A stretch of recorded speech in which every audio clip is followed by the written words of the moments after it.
This time each week we hear from the former Premier of Queensland, Campbell Newman. Before we do, the Queensland state election is now fewer than 90 days away. This is irrelevant because the Queensland Attorney-General, Yvette D'Arth, has said that rather than Queensland having an election day, per se, it'll have an election period. Ms D'Arth said there'll be more pre-poll locations, longer pre-poll hours and more pre-poll voting days in the 2 weeks prior to the election. Now, this is all because of coronavirus. The Queensland Government has already passed legislation to allow the Queensland Election Commission to conduct a full postal vote in the event of a second wave. I'm wondering, is there an agenda here? Another issue that Frecklington, the opposition leader, has missed? Have they made it easier for people to pre-poll? There were once tight rules, weren't there, for pre-polling? Not anymore. I'll have a look at this issue down the track. What about multiple voting? Make no mistake, this will be a Queensland state election like no other. If Premier Annastacia Palaszczuk wins, she'll join the likes of Wayne Goss, Peter Beattie, Bob Carr and Steve Bracks, who've won multiple elections. Her father was Henry Palaszczuk, an agriculture minister in Queensland in the Beattie government. He'll be watching the program. Good evening to you, Henry, a good fellow. But say whatever you like about the Queensland government, the one thing you can't deny is Annastacia Palaszczuk is popular. A recent Newspoll for the Australian newspaper showed 64% of Queensland voters are satisfied with Ms Palaszczuk, compared to 34% for the opposition leader Deb Frecklington. As Kerry Packer used to say to me, Palaszczuk first, daylight second, and Frecklington third. Ms Frecklington seems to be a vista of lame policy making and no messaging. 1 minute, she holds a press conference and demands that Labor open the borders and present a timetable as to when that will happen.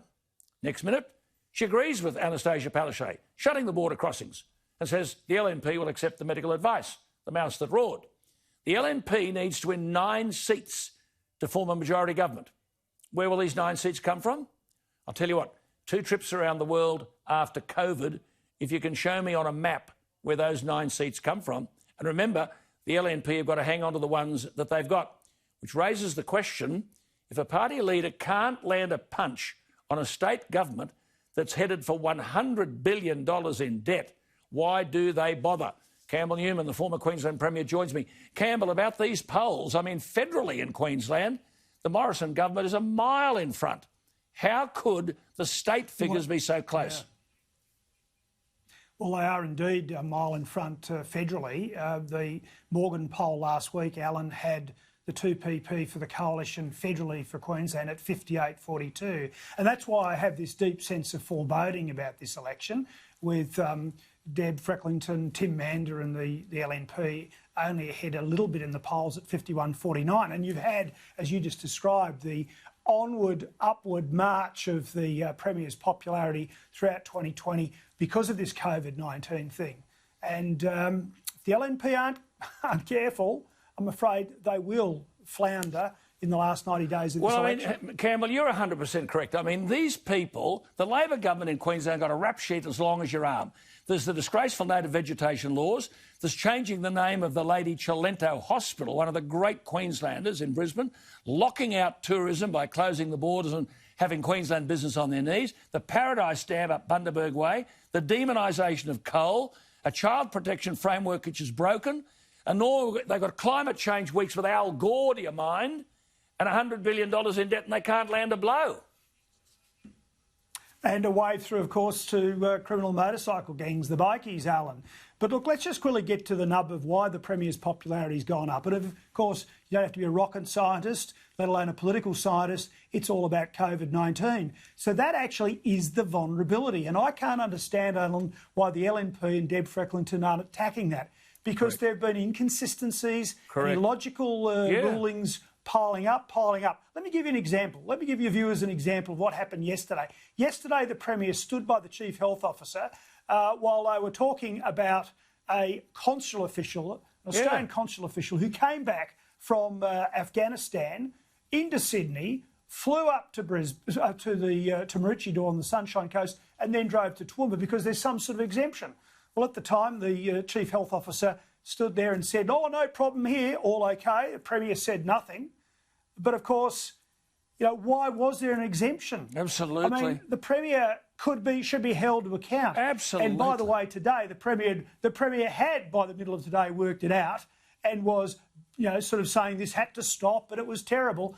That was an opportunity for the LNP yesterday. It's just one example. Yep. The LNP need to play a harder, faster game. Get on top of the action. Yep. Take the agenda to Palaszczuk and attack her on all the inconsistencies. Absolutely. Just on the attack the debacle at the border. Yeah. Just on his attack thing. I mean, this was supposed to be a parliamentary sitting week federally for our politicians in Canberra. Scott Morrison has announced on the advice of the acting chief medical officer cancelled the parliament. They didn't even do that during the war. Well, Alan, I don't often agree with Peter Van Onselen, who's a writer for The Australian and he's on Channel 10. But he wrote a piece in the last few days where I agree 100%. And he made the point, Alan, very eloquently, that they should be meeting. And if they can't meet in person, then, you know what, the whole of the country in business, we're all using Zoom and Skype and, Microsoft Teams, and we're getting on and doing our jobs.